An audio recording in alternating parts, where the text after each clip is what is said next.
welcome home, welcome back to God's Word. Saya kali ini akan khotbah mengenai kitab kehidupan, kitab keselamatan. Bagaimana sebuah kitab yang sangat khusus, utamanya buat umat Tuhan, umat pilihan Tuhan, anak-anak Tuhan, bisa menyelamatkan kita semua. Kita akan baca sama-sama di Alkitab. Di sini kita akan buka sama-sama di Revelation atau Wahyu, pasal yang ke-20, ayat yang ke-12. Di sini mengenai pengadilan tahta putih, di mana saya himbau seperti biasa Anda semuanya untuk membaca full satu pasal, dan wahyu utamanya adalah penglihatan Yohanes di Patmos oleh Tuhan Yesus. Jadi Tuhan Yesus kasih penglihatan Yohanes yang pada saat itu ada di Pulau Patmos. Di sini adalah sebuah ending atau mendekati ending kalau saya bilang.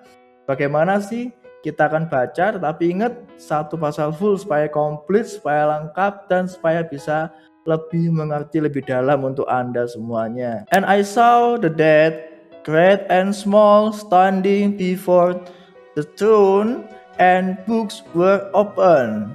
Then another book was opened, which is the book of life, and the dead were judged by what was written in the books, according to what they had done. Di sini pada saat pengadilan oleh Dia Tuhan, itu nanti akan dibukakan segala macam kitab, dan ada satu kitab atau books, ya di sini buku, yaitu adalah kitab kehidupan. Dan baik yang meninggal, tua muda, dan lain-lain itu akan diadili sesuai dengan kitab-kitab itu. Di sini dijelaskan bahwa kitab-kitab itu akan mengadili setiap tindakan atau perbuatan masing-masing. Tetapi ada satu kitab, yaitu adalah VIP Pass atau kitab kehidupan. Itu adalah semacam suatu kitab yang lain, satu kitab yang khusus, di mana itu hanya kita anak Tuhan yang punya. Sebab yang mengadili di situ adalah Yesus. Jadi pengadilan itu akan ada bedanya. Bagaimana nama kita ditulis dalam kitab kehidupan itu membedakan. Tuhan bilang kita diselamatkan oleh iman, bukan oleh segala perbuatan kita. Tetapi itu tidak menghimbau kita untuk senantiasa berbuat dosa. Paulus bilang, kelolalah kasih, usahakanlah keselamatanmu. Maksudnya adalah kita adalah umat atau anak yang diselamatkan, kita mesti mengusahakan, kita mesti semacam mengembangkan, mengelola, gak bisa gini-gini aja. Jadi kita mesti mengusahakan supaya yang lain, teman-teman kita, sekeliling kita yang kita cintai juga selamat. Sebab kita gak tahu kapan Tuhan datang. Di saat Tuhan datang, semoga saja kita sudah siap. Jangan seperti 5 gadis bodoh yang tidak membawa minyak pada pelitanya.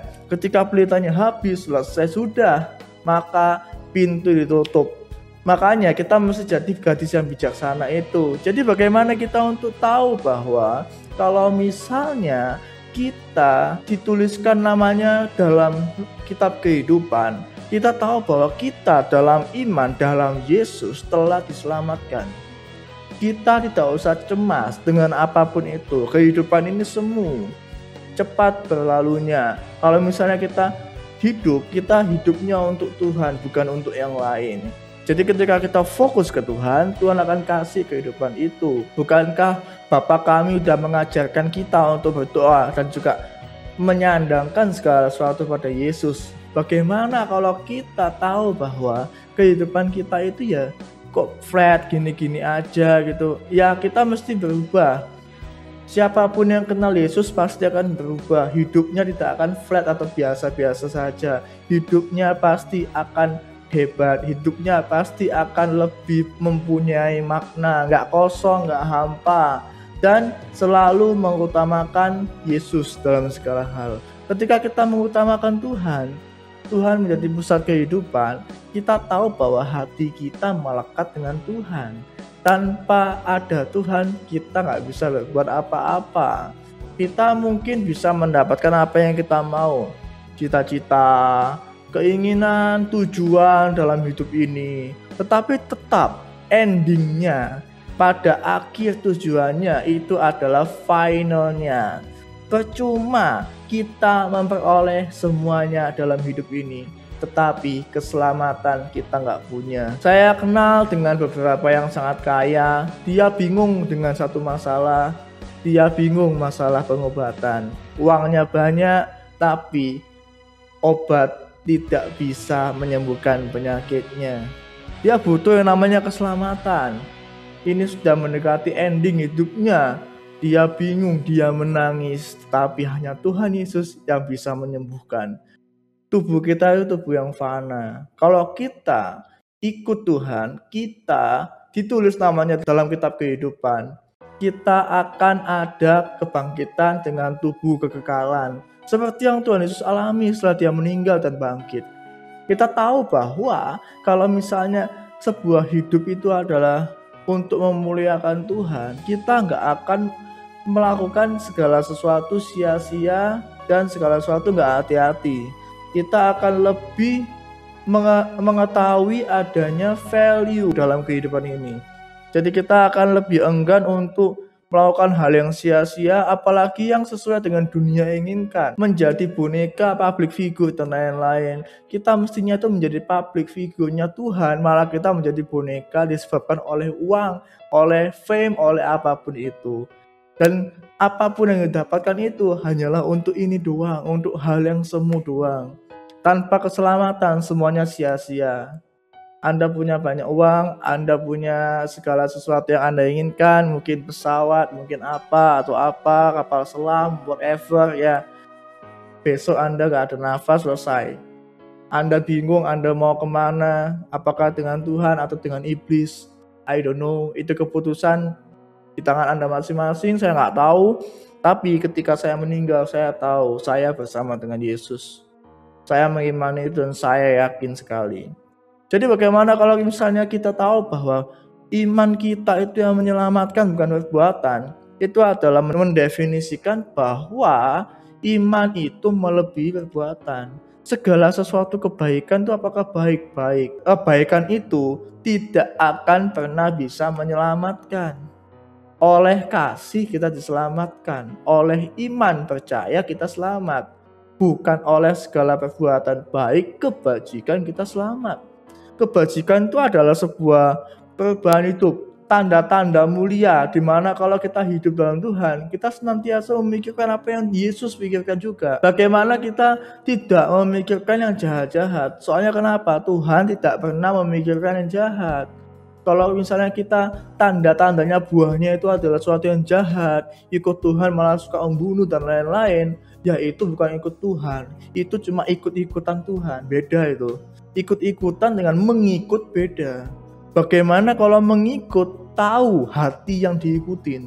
Kalau ikut-ikutan cuma nyemplung sama-sama dengan teman-temannya dengan siapa, tapi dia bingung dia mau ngikutin apa enggak, dia nggak tahu pemimpinnya siapa, Tuhan itu siapa, nggak tahu, nggak kenal juga. Dia cuma ikut-ikutan, tidak punya intensi yang bagus, dan ujung-ujungnya tidak ada keselamatan juga.